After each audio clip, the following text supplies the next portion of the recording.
పరిచయం చేసినటువంటి నా యొక్క తల్లిదండ్రులను స్మరిస్తూ, అలాగే ఇక్కడ ఉన్నటువంటి ఈ పాఠశాల యాజమాన్యం వారికి, అలాగే ఈ యొక్క కార్యక్రమానికి వీచేసినటువంటి Human rights protection and welfare awareness Organisation సభ్యులందరికీ, ఇక్కడ ఉన్నటువంటి విద్యార్థులందరికీ నా యొక్క హృదయపూర్వక నమస్కారములు తెలియపరుస్తూ, ఈరోజు మేము మనందరము ఇక్కడ ఈ సమావేశం ఏర్పాటు చేసుకోవడానికి ముఖ్య కారణం ఏంటంటే, మన భారతదేశం యొక్క అభివృద్ధి గురించి.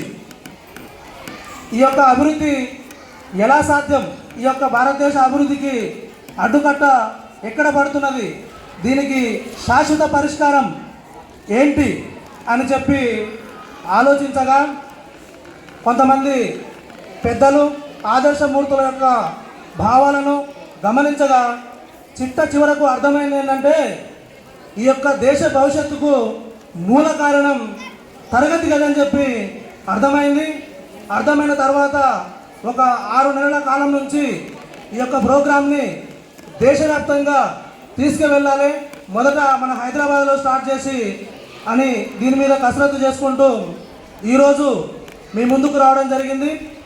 ఇక్కడ మా పరిచయం వచ్చేసి మాదొక ఆర్గనైజేషన్, ఒక సంస్థ.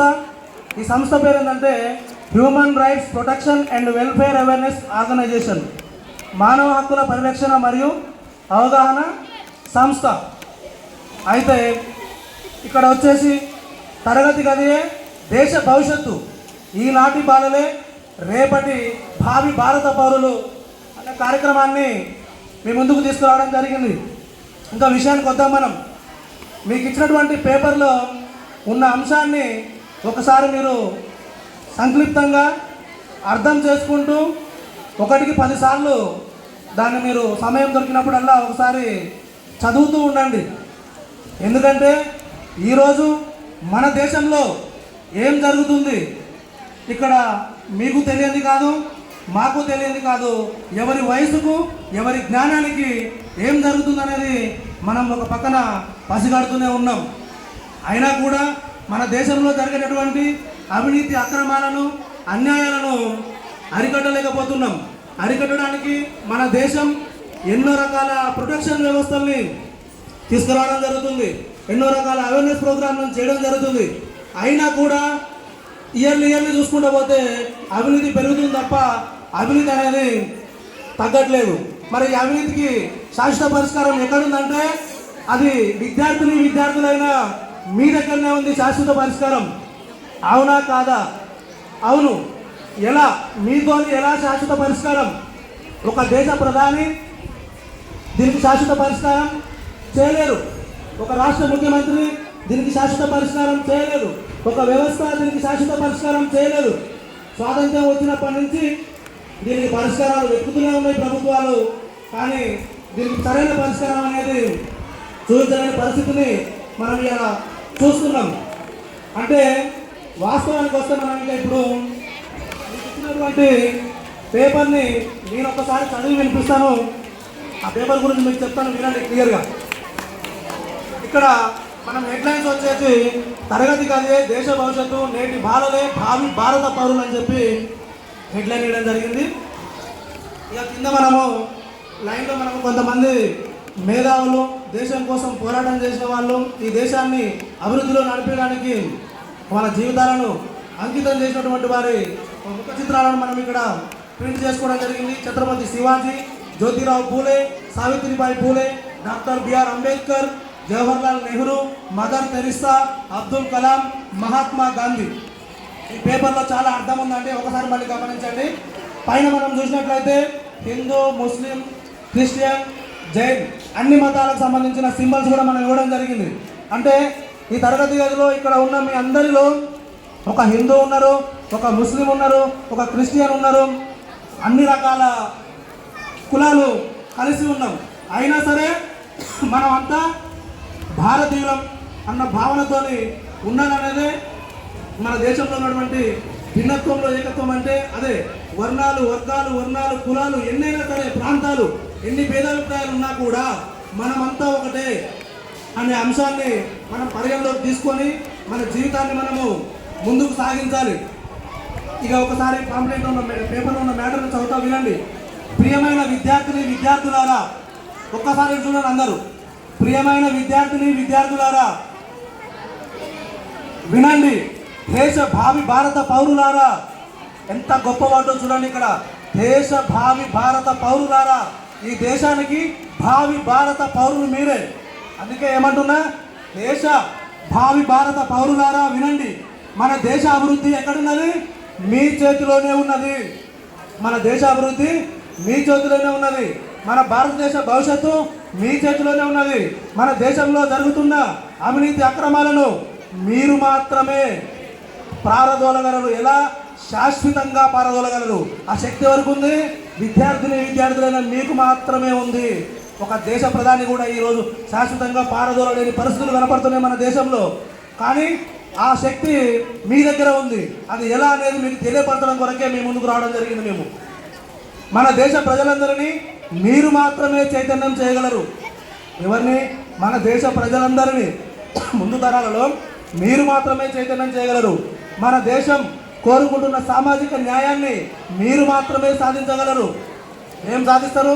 మన దేశం కోరుకుంటున్న సామాజిక న్యాయం అని చెప్పేసి మనకు స్వాతంత్ర్యం వచ్చినప్పటి నుంచి పోరాటాలు జరుగుతూనే ఉన్నాయి, ఉద్యమాలు వస్తూనే ఉన్నాయి. అయినా కూడా సామాజిక న్యాయం ఉందా మన దేశంలో? ఈరోజు ఇంకా పూర్తిగా రాలేదు. అది పూర్తిగా రావాలంటే అది మీరు మాత్రమే సాధించగలరు. భిన్నత్వంలో ఏకత్వం గల ప్రజాస్వామ్య దేశాన్ని మనమంతా భారతీయులమన్న సమానత్వంతో మీరు మాత్రమే అభివృద్ధి చెందిన అవినీతి రహిత దేశంగా మన దేశాన్ని తీర్చిదిద్దగలరు. ఎలా తీర్చిదిద్దగలుగుతారు? అభివృద్ధి చెందిన అవినీతి రహిత దేశంగా మన దేశాన్ని తీర్చిదిద్దగలిగే శక్తి మీకు మాత్రమే ఉంది. మీరు మాత్రమే దాన్ని తీర్చిదిద్దగలరు. ప్రస్తుతం మన దేశాన్ని ప్రజల చేత ఎన్నుకోబడి పరిపాలిస్తున్న పాలకులందరూ ఎక్కడి నుంచి వచ్చిన వారు? ఈ తరగతి గది నుంచి వచ్చిన వారే. మన దేశాన్ని పరిపాలిస్తున్న పాలకులందరూ కూడా ఈ తరగతి నుంచి వచ్చిన వారే అన్న సంగతి, ఈ తరగతి గది నుంచి వచ్చిన వారే అన్న సంగతి మనం మరవద్దు. మన దేశ వ్యవస్థలైన రాజకీయ వ్యవస్థ, విద్యా వ్యవస్థ, పోలీస్ వ్యవస్థ, న్యాయ వ్యవస్థ చెప్పుకుంటూ పోతే మన దేశంలో చాలా వ్యవస్థలు ఉన్నవి. అవి ప్రైవేట్ వ్యవస్థలైనా ప్రభుత్వ వ్యవస్థలైనా ఆ వ్యవస్థలలో ఉన్నటువంటి వ్యక్తులందరూ కూడా ఈ తరగతి గది నుంచి వచ్చిన వారే అనేది మీకు అర్థం చేసుకోవాలి మీరు. ఇకపోతే ఈ వ్యవస్థలలోని వ్యక్తులందరూ కూడా అటెండర్ కానించి మొదలు పెడితే దేశ ప్రధాని వరకు కూడా ఈ తరగతి గది నుంచి వచ్చిన వారే అనే సంగతిని కూడా మీరు గుర్తు చేసుకోవాలి. ఇకపోతే ఈ తరగతి గది దేశ భవిష్యత్తుకు మూల కారణం అన్నారు మన పెద్దలు. ఇది వాస్తవం కనుక దేశాభివృద్ధి మీతోనే సాధ్యం. విద్యాభ్యాస దశ నుంచే విద్యార్థులందరిలోనూ వినండి బాగా ఈ పాయింట్. ఇది ఒక్కటే మీకు గమనించుకోవాల్సిన అంశం. అన్నింటిలో మీరు విద్యార్థి దశలోనే విద్యాభ్యాస దశ నుండే ఏమన్నా అలవర్చుకోవాలో చూడండి. నీతి, నిజాయితీ, సత్యం, ధర్మం, సంస్కారం, విచక్షణ జ్ఞానం, దయ, జాలి, మానవత్వంతో కూడిన ఈ క్రింది అంశాలను అలవర్చుకోవాలి. కొన్ని అంశాలు ఉన్నాయి. అంటే మన దేశము భారత రాజ్యాంగం ప్రకారమే ప్రతి మనిషి నడుచుకోవాలని మనం అనుకుంటాం. కానీ భారత రాజ్యాంగం ప్రకారం నడుచుకోవాలి. ఆ రాజ్యాంగం ప్రకారం కూడా నడుచుకునే సందర్భంలో ఏమేమి చూపించాలి? మనము నీతిని చూపించాలి, నిజాయితీని చూపించాలి, ధర్మాన్ని చూపించాలి, సత్యాన్ని పాటించాలి, విచక్షణ జ్ఞానంతో ఉండాలి, దయను కలిగి ఉండాలి, జాలిని కలిగి ఉండాలి, మానవత్వాన్ని కలిగి ఉండాలి. వీటన్నిటితో ఉన్నటువంటి కొన్ని అంశాలను మనం అలవర్చుకోవాలి. మొట్టమొదట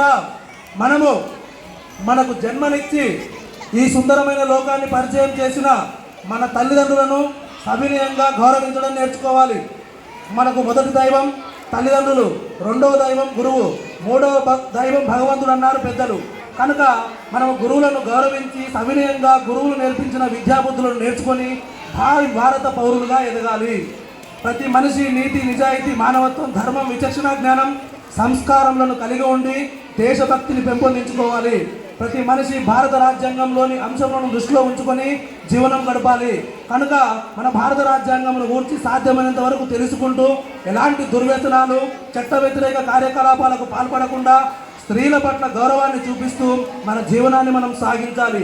దేశాభివృద్ధి కొరకు పోరాటం చేసిన మేధావులు, దేశం కోసం పోరాడి వీరమరణం పొందిన అమరవీరులను ఆదర్శంగా తీసుకొని దేశాభివృద్ధి కొరకు మన వంతు బాధ్యతను మనం చేపట్టాలి అన్న ఆలోచన మనందరిలోనూ రావాలి. ప్రతి మనిషి పుట్టుక ఎంత సాధారణమైనా ఉండవచ్చు, కానీ మరణం మాత్రం దేశ భవిష్యత్తుకు ఉపయోగపడే ఒక మంచి చరిత్రను సృష్టించింది అనే విధంగా ఉండాలి అని కోరుకుంటూ, మన దేశంలో ఉన్నటువంటి అవినీతి అక్రమాలను అరికట్టి మన దేశాన్ని అవినీతి రహిత అన్ని రంగాలలో అభివృద్ధి చెందిన అగ్రదేశంగా తీర్చిదిద్దాలంటే అది మీతోనే సాధ్యమని గ్రహించి మేము మీ ముందుకు వచ్చి వేడుకుంటున్నాం.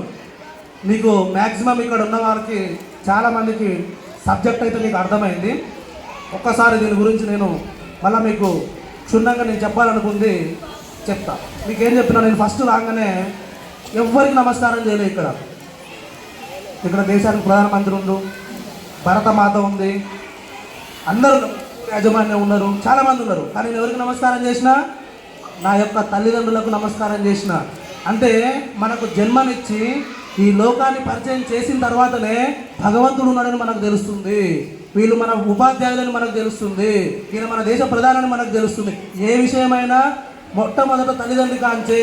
కాబట్టి మనం ముందు మనకు జన్మనిచ్చిన తల్లిదండ్రులను గౌరవించడం నేర్చుకోవాలి. ఫస్ట్ ఆచరణ మనం చేయవలసిన పని.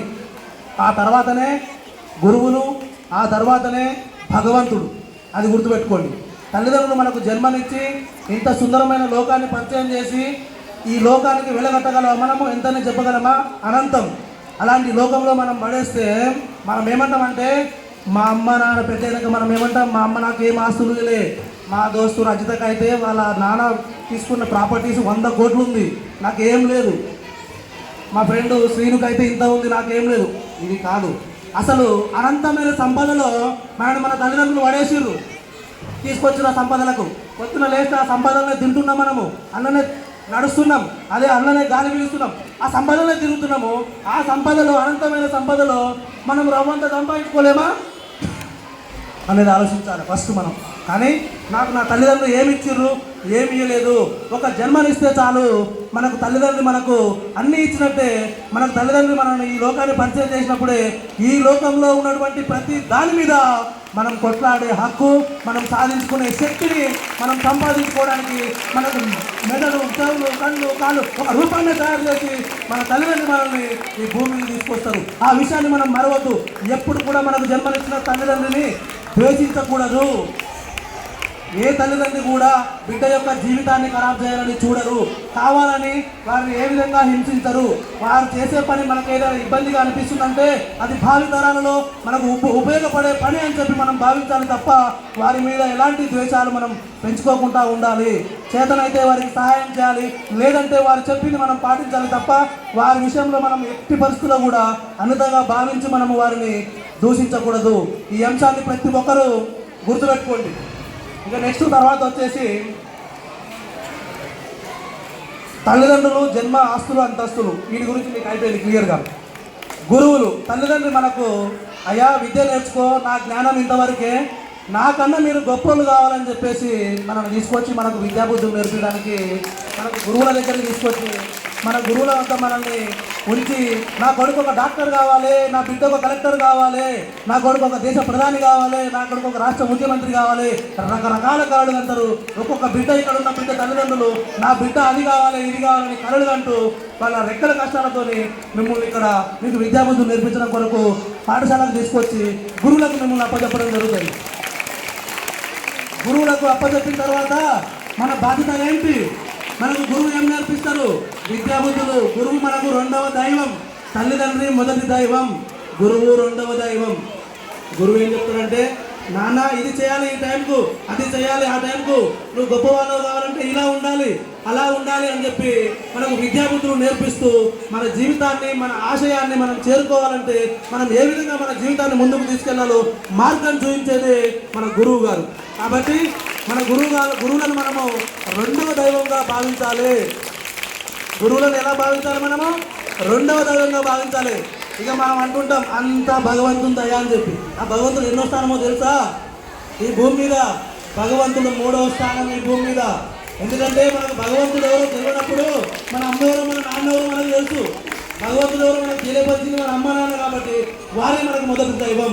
రెండవ దైవం మన జీవితం పైన మనం ఏ విధంగా వెళ్ళాలి, మన జీవితాన్ని మన ఆశయాన్ని మనం ఏ విధంగా చేరుకోవాలి, మన జీవితంలో మనం ఎలాంటి మన ఆశయాలు చేరుకోవాలన్నా కూడా మనకు ఒక మార్గదర్శి కావాలి. ఆ మార్గదర్శులే మన గురువులు. కాబట్టి రెండవ దైవం గురువులు. కనుక గురువులను గౌరవించడం అనేది చాలా గొప్ప కార్యం. అది ప్రతి నిత్యము గురువులను మనసులో స్మరణ చేస్తూ, తల్లిదండ్రులను మనసులో స్మరణ చేస్తూ, ఆ తర్వాత మీకు భగవంతుడు నన్ను చెప్పేదే మీరు ఇద్దరు కనుక ఆ తర్వాతనే భగవంతుడు కనుక భగవంతుని స్థానాన్ని ఆ తర్వాతనే భగవంతునికి స్థానం ఇవ్వాలి. ఇది వాస్తవము, ఇది సత్యము. ఇది ఖచ్చితంగా ప్రతి ఒక్కరు పాటిస్తే వారి జీవితానికి ఎలాంటి ఆటంకాలు లేకుండా ముందుకు వెళ్ళగలుగుతారు. కనుక ఇక్కడున్న ప్రతి ఒక్కరు మీరు పాటిస్తారని చెప్పి నేను మిమ్మల్ని పేరు పేరున వేడుకుంటున్నాను. జననము మరణము. ఇందాక మనము ఈ పేపర్ చదివినప్పుడు దీంట్లో ఒక మ్యాటర్ వచ్చింది. మన జననము ఎంత సాధారణంగా ఉన్నా, అంటే మనము కుటీరమైన ఇంటికి చెత్త కప్పు లేని గుడిసెలో జన్మించి ఉండొచ్చు, రోడ్డు మీద జన్మించి ఉండొచ్చు. మన జననం ఏ విధంగా ఉండొచ్చు, బీద కుటుంబమే ఉండొచ్చు, ధనిక కుటుంబమే ఉండొచ్చు, మధ్యస్థ కుటుంబమే ఉండొచ్చు, జననమైనా కావచ్చు. మనం పుట్టగానే మన తల్లిదండ్రులు మన నుంచి దూరం కావచ్చు, మనం అనాథలం కావచ్చు. కానీ మన జననం ఏ విధంగా ఉన్నా కూడా మన జననానికి మరణానికి మధ్యన కొంత సమయం ఉంటుంది. ఆ సమయాన్ని ఎట్లా సద్వినియోగం చేసుకోవాలో కూడా చెప్తా. కానీ మన మరణం మాత్రం ఏ విధంగా ఉండాలంటే ఈ జననానికి మరణానికి మధ్య ఉన్నటువంటి సమయం మీద అది ఆధారపడి ఉంటుంది. కాబట్టి మన మరణం ఏ విధంగా ఉండాలంటే ఈ దేశ భవిష్యత్తు కొరకు ఒక మంచి చరిత్రను సృష్టించింది అనే విధంగా మన మరణం ఉండాలి. కానీ మన జననం ఎంత సాధారణంగా ఉండవచ్చు. ఈ యొక్క అంశాన్ని ప్రతి ఒక్కరు దృష్టిలో ఉంచుకొని ప్రతి ఒక్కరు కూడా దేశాభివృద్ధికి ఒక మంచి చరిత్రను సృష్టించాలి అనే కాన్సెప్ట్తోని మీ యొక్క విద్యాబుద్ధులను చేస్తూ మీరు ముందుకు వెళ్ళాలని చెప్పేసి నేను ఇక్కడ ఉన్నటువంటి విద్యార్థులందరికీ పేరు పేరున కోరుకుంటున్నాను. ఇకపోతే సమయం గురించి చెప్పిన మీకు ఇంతకుముందు నేను, అంటే మనం పుట్టినప్పటి నుంచి మనం మరణించే వరకు మధ్యన ఉన్న ఈ సమయం అంతా మనం ఏ విధంగా సద్వినియోగం చేసుకోవాలి. రెండు పాయింట్లు చెప్తాను మీకు నేను ఈ సమయం విషయం గురించి. జీవితంలో ఒక మనిషి భూమి మీదకి వచ్చిన తర్వాత కోల్పోతే తిరిగి పొందలేనివి రెండు. చెప్పగలరా మీరు అవి? కోల్పోతే తిరిగి పొందలేనివి రెండు. చూద్దాం ఎవరన్నా. అలా తిరిగి రావు.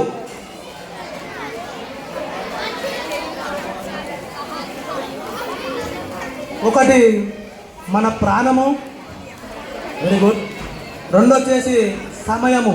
వీటిని ఎంత బదిలన్నా కూడా, ఎంత క్షమిస్తున్నా కూడా, ఈ దేశంలో ఉన్న సంపదలు అన్ని మీకే రాయిస్తామన్నా కూడా ఇవి మళ్ళీ మీ దగ్గరికి తిరిగి రావు.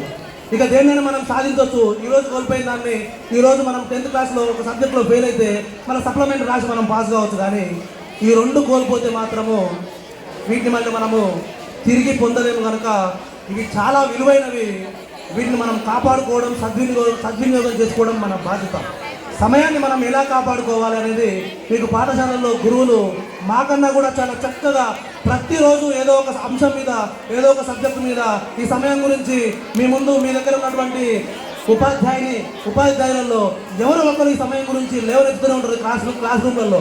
ఎందుకంటే మీలాగా నేను కూడా ఇలాంటి క్లాస్ రూమ్ల నుంచి గవర్నమెంట్ స్కూల్లో చదువుకొని వచ్చినే కనుక ఆ అనుభవం నాకు ఉంది కనుక నేను చెప్తున్నా.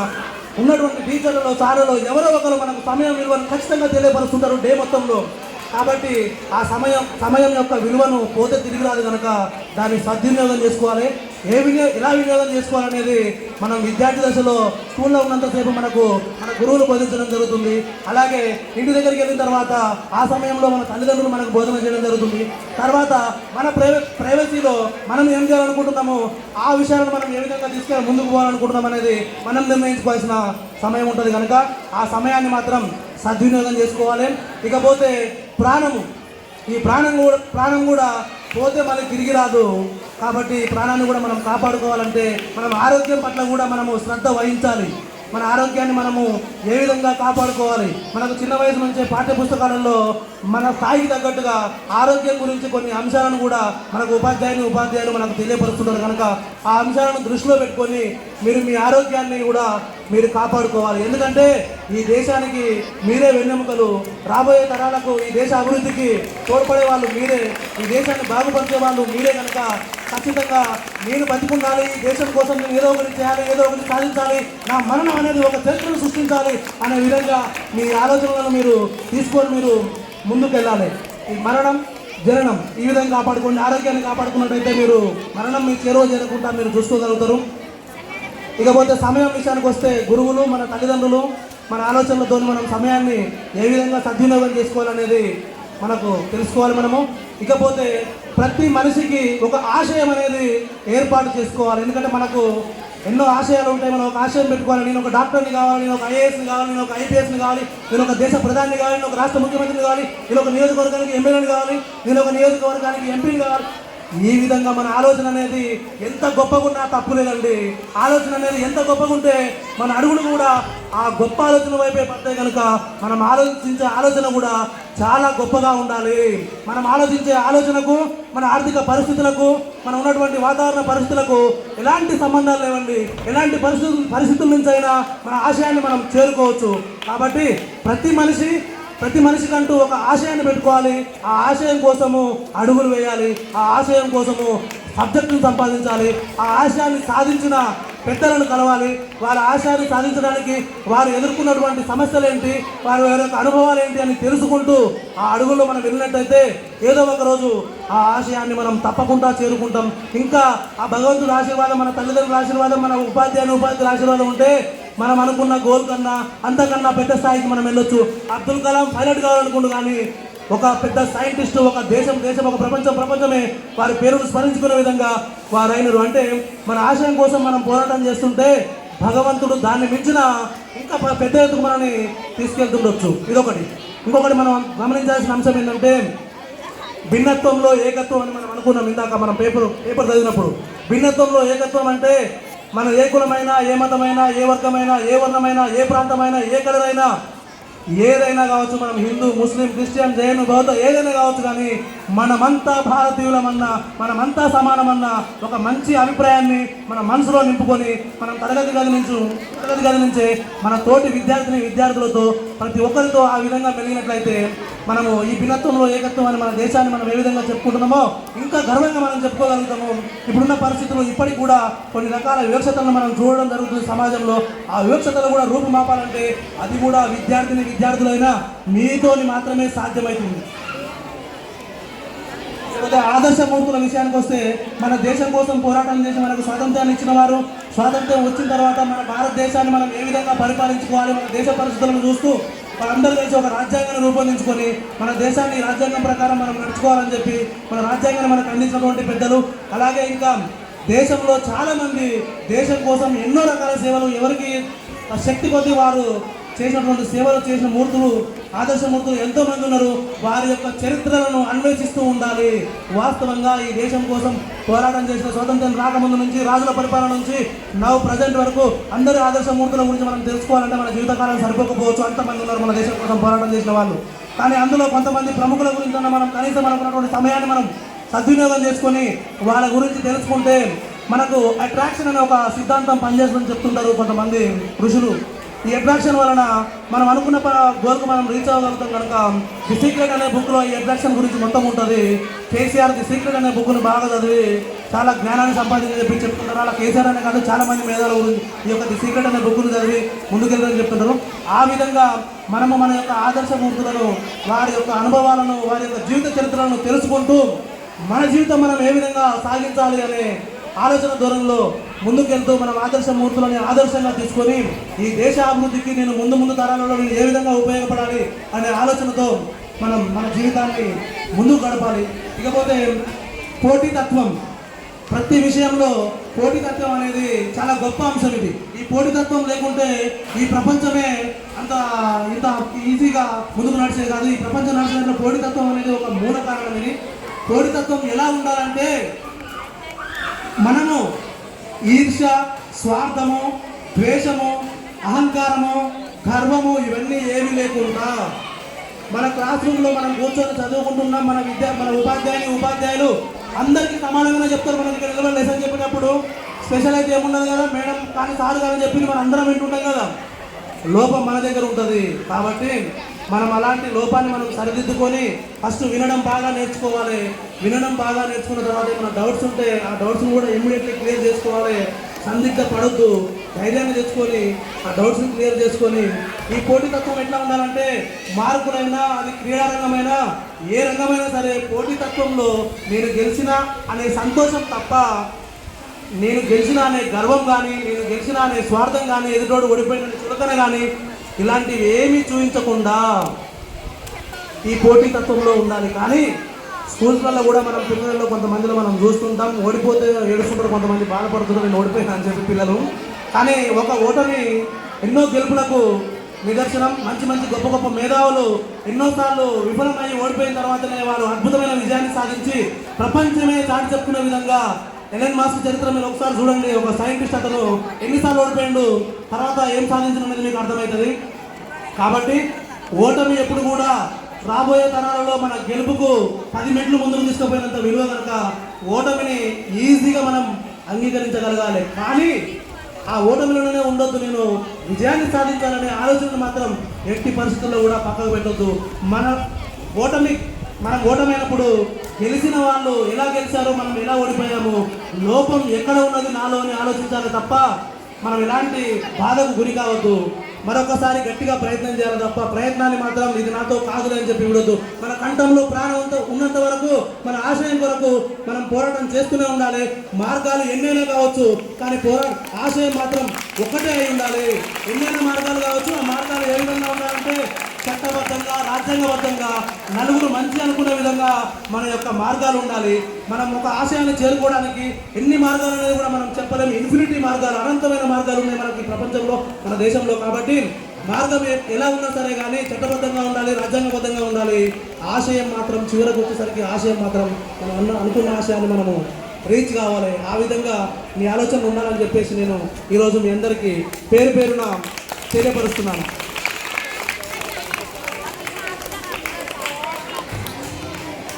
ఇక మనము వాస్తవంగా ఫస్ట్ చెప్పిన మీకు నేను ఈ దేశాన్ని అన్ని రంగాలలో అభివృద్ధి చెందిన అవినీతి రహిత దేశంగా చూడాలంటే అది మీతోనే సాధ్యం.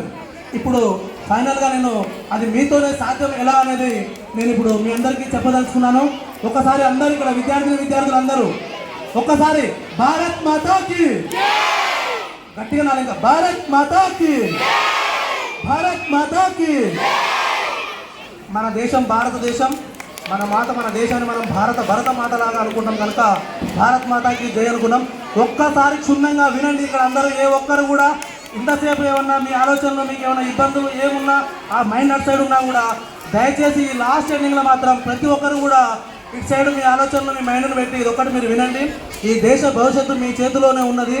ఈ దేశాన్ని అభివృద్ధి చెందిన అన్ని రంగాలలో అభివృద్ధి చెందిన అవినీతి రహిత దేశంగా మీరు మాత్రమే తీర్చిదిద్దగలరని చెప్పి నేను దృఢంగా చెప్తున్నా. ఈరోజు నేను అది మీ చేతిలో ఉంది. అది ఎలా అంటే ఈరోజు మీరు విద్యార్థి దశలో ఉన్నారు. మీలో ఉన్న వారిలో ఎంతమంది డాక్టర్లు అవుతారో మనకు తెలియదు. ఇక్కడ సమయం వచ్చే వరకు ఎంతమంది లాయర్లు అవుతారో మనకు తెలియదు, ఎంతమంది ఐపీఎస్ అవుతారో మనకు తెలియదు, ఎంతమంది ఐఏఎస్ అవుతారో మనకు తెలియదు, ఎంతమంది పొలిటీషియన్ అవుతారో తెలియదు. ఎవరి గోలు, ఎవరి ఆశయము, ఎవరి ఆశలు వాళ్ళకు ఉన్నాయి. అంటే ఇప్పుడు మన దేశ వ్యవస్థలలో ఇవన్నీ వ్యవస్థలు ఉన్నాయా లేదా? పోలీస్ వ్యవస్థ, పొలిటికల్ వ్యవస్థ, న్యాయ వ్యవస్థ, ఇవన్నీ ఇంకా చెప్పుకుంటూ పోతే చాలా వ్యవస్థలు ఉన్నాయి. ఈ వ్యవస్థలన్నీ ఉన్నాయి. ఈ వ్యవస్థలన్నీ ఎక్కడి నుంచి పుట్టుకొచ్చినాయి? దానికి మూల కారణం ఎవరు? రేపు మీరు పెద్దగా ఈ ఉన్నత చదువులు చదివి ఒక ఐఏఎస్ అయితే మీరు ఒక దేశానికి కొన్ని అడ్వైజర్స్ ఇవ్వగలుగుతారు, దేశాన్ని అభివృద్ధి చేయగలుగుతారు. అది ఎలా ఉండాలి? నీతి నిజాయితీ ధర్మంగా ఉండాలి. ఈరోజు మన దేశంలో చూస్తున్నాం మనం ఐఏఎస్ కూడా కొంతమంది నీతి నిజాయితీ ధర్మాన్ని తప్పి పట్టుబడ్డటువంటి సందర్భాలు చూస్తున్నాం. ఆ విధంగా పట్టుబడకుండా ఉండాలంటే ఏం తెలియాలి? వాళ్ళకి చదువు లేదా, జ్ఞానం లేదా? చదువు ఉంది, జ్ఞానం ఉంది, కానీ వివేకం లేదు. అంటే వారిలో నీతి నిజాయితీ ధర్మం మానవత్వం అనే అంశాలు కరువైపోయినాయి. ఆ అంశాలు కరువు కావడం వల్ల ఉన్నత చదువులు చదివి కూడా ఈరోజు కొన్ని రకాల అవినీతి అక్రమాలకు పాల్పడుతూ ఈ దేశాన్ని భ్రష్టు పట్టిస్తున్నటువంటి సందర్భాలు మనం చూస్తున్నాం. దాన్ని ఉద్దేశించుకొని ఈరోజు ఈ యొక్క తరగతి గదే దేశ భవిష్యత్తు, ఈనాటి బాలలే రేపటి భావి భారత పౌరులు అన్న కార్యక్రమానికి మేము శ్రీకారం చుట్టి మొట్టమొదట మన ముషిరాబాద్ నియోజకవర్గం కవాడిగూడ గవర్నమెంట్ హై స్కూల్లో స్టార్ట్ చేయడం జరిగింది. మీ అందరి దీవెనలతో, ఇక్కడ ఉన్న వారందరి దీవెనలతో ఈ యొక్క కార్యక్రమము దేశవ్యాప్తంగా ముందుకు వెళ్తుందని చెప్పి నేను ఈరోజు ప్రగాఢంగా నేను తెలియపరుస్తున్నా.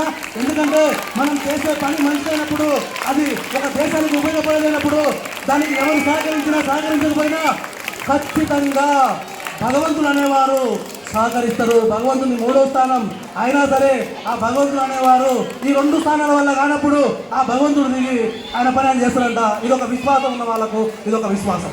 కాబట్టి ఈ యొక్క తరగతి గది దేశ భవిష్యత్తు అనే ఈ యొక్క కార్యక్రమం గురించి మీ వంతు మీరు కూడా మీకు తెలిసిన వాళ్లకు ఇప్పటి నుంచే అవేర్నెస్ ఇవ్వడం స్టార్ట్ చేస్తూ, మీరు అలాగే ఇంకొక అంశం నేను మీకు చెప్తాను. ఈ వ్యవస్థలన్నీ మీ దగ్గర నుంచి వస్తున్నాయి కనుక ఇప్పుడు మీకు అర్థమైంటుంది దేశ భవిష్యత్తు మా చేతిలో ఉందంటున్నారు. మేమేం చేస్తాం? ఒక ఎమ్మెల్యే, ఒక ఎంపీ, ఒక మినిస్టర్, ఒక సీఎం, ఒక పిఎం ఇంతమంది ఉన్నాక మేమేం చేయగలుగుతాం మీరు అనుకున్నారు. కానీ ముందు తరాలలో మీరు మాత్రమే చేయగలుగుతారని, మీలో మార్పు వస్తే మీ నుంచే కనుక దేశ వ్యవస్థలను పుట్టుకొచ్చేది. ఆ వ్యవస్థలలో అభివృద్ధి ఎక్కడ ఉంటుంది? ఇంకా అభివృద్ధికి అనేది స్థానం ఉండదు, నీతి ఉంటుంది, నిజాయితీ ఉంటుంది, ధర్మం ఉంటుంది, మానవత్వం ఉంటుంది. కాబట్టి ఈ దేశం ఖచ్చితంగా అభివృద్ధి చెందుతుంది. దానికి సమయం పట్టొచ్చు. ఈ రోజు ఇక్కడ నేను శ్రీకారం చుట్టిన ఇదే అంశాన్ని ఎంతో మందికి నచ్చి దీన్ని లేవనెత్తి ముందుకు తీసుకెళ్ళి దేశవ్యాప్తంగా ఇది చట్టబద్ధమైన కార్యక్రమము. ఈ కార్యక్రమానికి ఎలాంటి అడ్డంకులు ఎలాంటివి ఎదురు రావు. ఎవరైనా అడ్డంకులు ఎదురొచ్చినట్టయితే వాళ్ళు ఖచ్చితంగా దేశ ద్రోహుల కింద సమానమే అని చెప్పి నేను ఈరోజు ఇక్కడ ఉన్నటువంటి సభలో మేము తెలియపరుస్తున్నాం.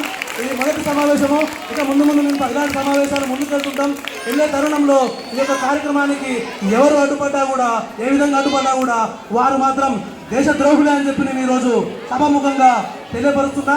దేశం అభివృద్ధి చెందాలంటే భారతదేశంలో ఉన్నటువంటి ప్రజలందరూ విద్యార్థులతో పాటు ఉపాధ్యాయులతో పాటు భారతదేశంలో ఉన్నటువంటి వ్యవస్థలో ఉన్నటువంటి శక్తులు అన్నటువంటి ఒక వ్యవస్థ అంటే ఒక శక్తి. అది ఒక వ్యక్తి అంటే కామన్ ఒక మనిషి కానీ ఒక వ్యవస్థ అన్నప్పుడు శక్తి. అందుకే వ్యక్తులు, దేశంలో ఉన్నటువంటి వ్యక్తులు, శక్తులు, భారతదేశ ప్రజలందరూ కూడా ఈ యొక్క కార్యక్రమానికి మీ యొక్క నేను కోరుకునేది ఒకటి, మీ యొక్క ఆశీస్సులు మాత్రమే కోరుకుంటున్నా. మీ యొక్క ఆశీస్సులు ఉంటే ఆటోమేటిక్గా ఈ యొక్క కార్యక్రమాన్ని మేము విజయవంతంగా దేశవ్యాప్తంగా ముందుకు తీసుకుపోయి ఈ దేశాన్ని అభివృద్ధి చెందిన, అన్ని రంగాలలో అభివృద్ధి చెందిన అగ్రదేశంగా ఇప్పుడు కాకపోయినా భావితరాలలో, ఎందుకంటే మీరే ఓటక్కుదారులు అవుతారు. రేపు మీరు వయోజనం అయిన తర్వాత, ఒక వయసు వచ్చిన తర్వాత మీకు ఓటక్కు వస్తుంది. ఆ ఓటక్కు ద్వారా అప్పుడు ఉన్నటువంటి కరప్షన్ అనేది ఉండదు, అవినీతి అనేది ఉండదు, తప్పుడు మంత్రం అనేది ఉండదు. ఎందుకంటే మార్పు అనేది మీ దగ్గర నుంచి స్టార్ట్ అవుతుంది కనుక మీలోనే మార్పు వచ్చినప్పుడు రేపు దేశంలో ఉన్న ప్రజలంతా కూడా ఇక్కడి నుంచి వచ్చిన వారే. కాబట్టి కొన్ని తరాల తర్వాత ఇప్పుడున్న వారందరూ వారి యొక్క జీవిత టైమైపోయి వారి స్థానాలకు వారు వెళ్ళిపోవడం జరుగుతుంది.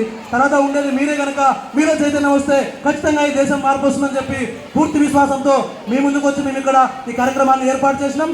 ఈ కార్యక్రమానికి సహకరించినటువంటి మన కవాడిగూడ గవర్నమెంట్ హై స్కూల్ యాజమాన్యానికి, ఇక్కడ ఉన్నటువంటి మీ విద్యార్థులకు, అలాగే ఈ యొక్క మా human rights protection and welfare awareness organisation సంస్థ సభ్యులందరికీ ప్రత్యేకంగా మేము ఈ యొక్క పర్మిషన్ గురించి మన హైదరాబాద్ జిల్లా డిఈఓ రోహిణి మేడం గారిని కలవడం జరిగింది.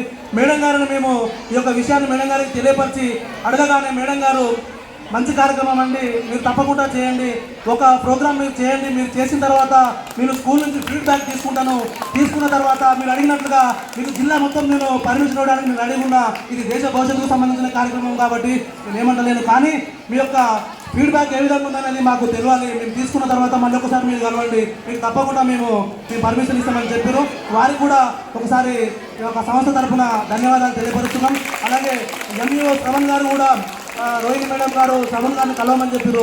చెప్పగానే మేము వెళ్ళి సార్ని కలిసినాం. సార్ కూడా మంచిగా రెస్పాన్స్ ఇచ్చి చాలా మంచి కార్యక్రమం చెప్పి చాలా ఆనందాన్ని వ్యక్తం చేసి మంచి స్కూలు, స్ట్రెంత్ ఎక్కువ స్కూల్ చూసి ఇస్తానని చెప్పి సారు ఈరోజు మన ఈ స్కూల్ని పర్మిషన్ అనేది ఇవ్వడం జరిగింది. వారికి కూడా human rights protection and welfare awareness organisation తరఫున ధన్యవాదాలు తెలియపరుస్తున్నాం.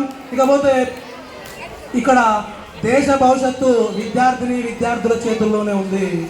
మీతో పాటు ఇంకా కీలక పాత్ర పోషించేవారు ఉపాధ్యాయులు. ఎందుకంటే ఈరోజు తరగతి గదిలో ఉన్నటువంటి విద్యార్థులందరికీ కూడా సరైన విద్యాబుద్ధులు నేర్పించి పిల్లలకు అర్థమైందా కాదా కాన్సన్ట్రేషన్ చేసి వారు ఎంత రిస్క్ తీసుకొని, ఎంత కష్టపడి, ఎంత జ్ఞానాన్ని బోధించాలని ఎంత ఆరాటపడితే వాళ్ళు పిల్లలకు అంత జ్ఞానము అలవడుతుంది. కనుక మీతో పాటు ఈ దేశ భవిష్యత్తులో ముఖ్య కారకులు ఉపాధ్యాయులు. కనుక ఒక్కసారి మన ఉపాధ్యాయులందరికీ క్లాప్స్ గట్టిగా.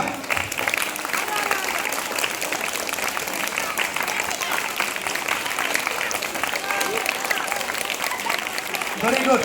భారత్ మాతా కి, భారత్ మాతా కి, భారత్ మాతా కి. థ్యాంక్ యూ, ధన్యవాదాలు.